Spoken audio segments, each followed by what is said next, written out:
Hi YouTube. So this is Candice with Counseling Minus the Bore. So today we're going to do a video about domestic violence. So domestic violence is actually the month of October is awareness month. So I really wanted to take a hold of this and to do awareness for this issue as well. So feel free to like, share, subscribe. Welcome to the channel and to Love, Growth, and Healing and this journey if you're on this journey with me. So going back to domestic violence, personal experience for me. So I will just say I had some things in my childhood where it fit the definition. It does connect the dots for me of why certain behaviors that I have developed are in place. So I just leave it there, but I also want to make it interactive, of course, because this is a YouTube video, not face to face. So, like I try to share as much as I can, as long as it has some type of relevance. So domestic violence, I actually went on the National Domestic Violence website to just get some quick definition, statistics, things of that nature. So basically, it is described as a pattern of abusive behaviors, physical, sexual, psychological attacks, as well as economic cohesion. Basically, regarding to relationships, some of the attempts is to gain, manipulate, regain power and control in the relationship. Some of the common themes that it listed on the website was the range of tactics to frighten, terrorize, manipulate, hurt, humiliate, blame, often injure, and sometimes I'll just say fatal complications of a current or former spouse. So this issue is a serious and widespread problem. 1 in 4 women and 1 in 9 men experience violence. And I'm talking about all forms of violence or stalking by an intimate partner in their lifetime. And they also report negative impacts, meaning you're reporting an injury because of it, a fear you have, a concern for your safety due to this issue. So basically, if you're thinking that this issue is targeted, like people are targeted, that's not the case. This can happen to anyone, regardless of your employment, economical status, education level, gender, or your preference, sexual preference. I'll just talk a little bit about the relevance to mental health, domestic violence. So I'll just say in the DSM-5, domestic violence is found not as a disorder, but it is a V code, if that makes sense. So it's like V codes are not necessarily a disorder, but it can be a situation.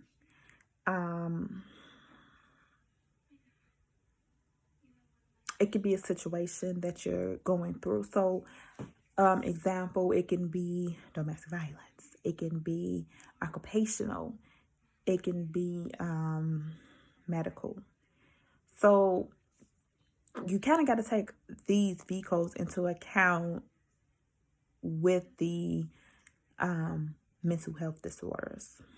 So for me, see, look, this is why I really try not to do topics like this that are very controversial, because there is a whole different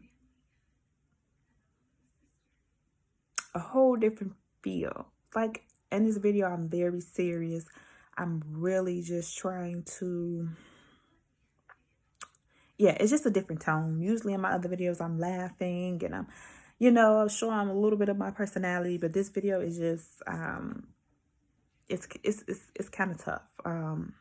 It's just a tough, controversial issue. It's definitely a widespread issue, a world spread issue. And you also have to think culturally as well. So some cultures have different values and belief systems. So as a counselor, in my culture, the norm behaviors may be a little bit different from another culture. So there might be a different perspective of values and beliefs, or the way relationships are,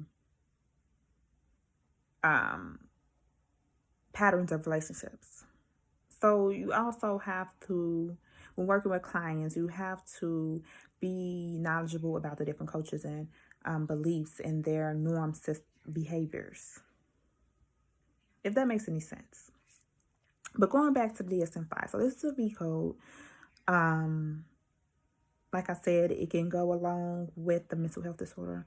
So if you have a client who have a mental health disorder, it is also good to kind of acknowledge the V code if it's present. If it's present with the client. So just to kind of, just stay on focus and topic and to be mindful of the time. So for the intern, oh, okay, I did laugh. I laughed once so far. So with the internship that I had a client who exhibited MDD, so major depressive disorder. She had a previous diagnosis of this, and basically the symptoms were reoccurring. I wouldn't say there was a severe as far as severity or the level of severity. So you can go mild, moderate, severe. I wouldn't say severe. I would say it was moderate, because she was still able to function in her work environment. She was able to withhold some social relationships and things, but she definitely had these symptoms, and it was present, and it was reoccurring. So it would come and it would go. So I like to do a lot of work with CBT, which is kind of focusing on your irrational thoughts and behaviors. So she had been in a marriage for I believe about 3 years, and they had domestic violence incidents. Me being an intern, I'm like,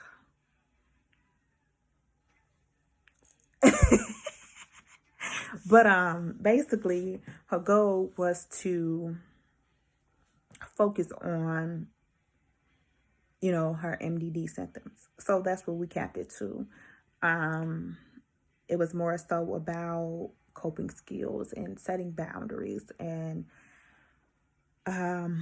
self-confidence, looking at the irrational beliefs due to everything that was going on in the past.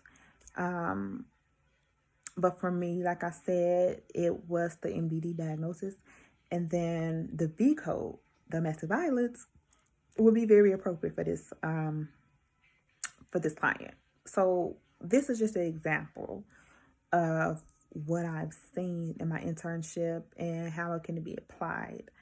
I will say domestic violence, there are resources. There are plenty Some of it being, I wrote down the National Domestic Violence Hotline. It's 1-800-799-7233. Call that number for assistance. There are also agencies. So I currently work at a not-for-profit agency, and they have, it's like this piece of hair over here. I'm sorry, guys. I just get really distracted, but it's like a piece of hair, and it's like I've been a couple of days now that I've been trying to comb down this one specific piece. It just never lays down. But anyway, so there's agencies.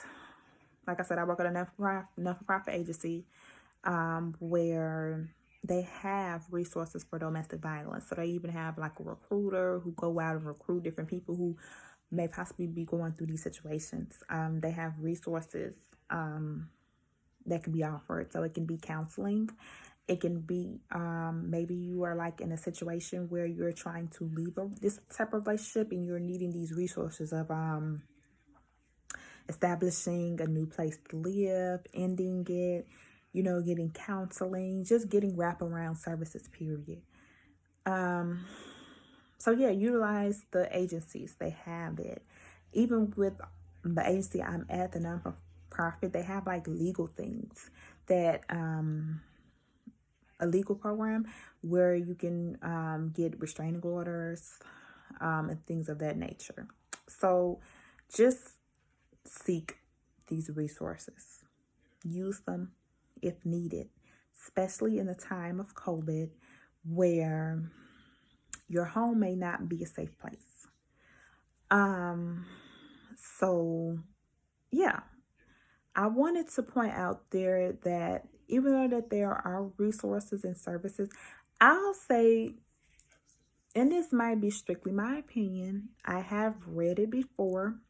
I don't have any author to quote, but for me, in my experience, I have seen that there is a lack of resources and so the resources are there, but it can be improved. So the follow-up can be improved. I'll say that can be measures that can be improved from the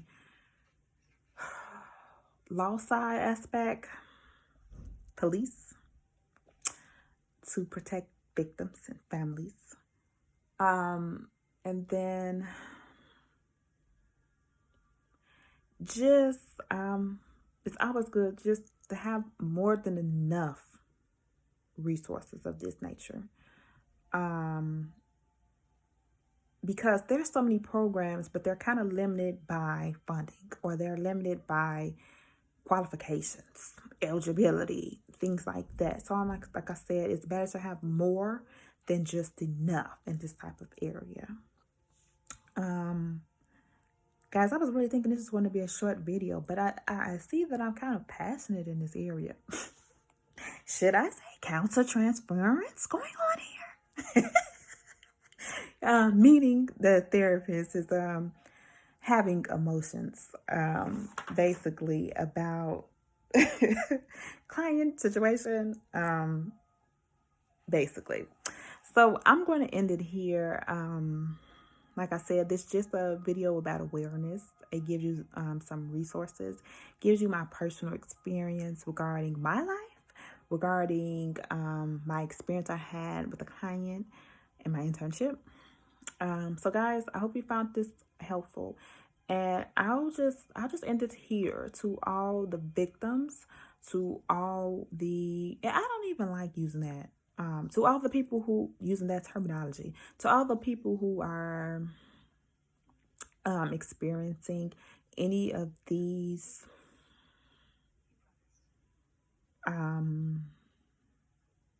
things listed above in this video, as far as the definition or some of the themes. That's what I'm trying to say. Just be encouraged. Know that there is help. Seek it. Make a plan. Have a safe place. So if there is somewhere that you can go in emergency situations. Have that safe place. Have that plan in place. Utilize all of these and just be an advocate for yourself as well. Just remember that you're a survivor.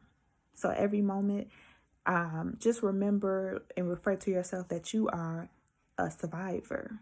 You have been through a lot.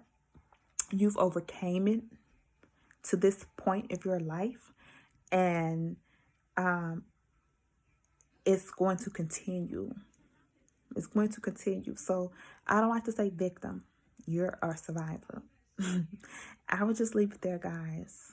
And I'll see you next time on the next video. Who knows what it'll be?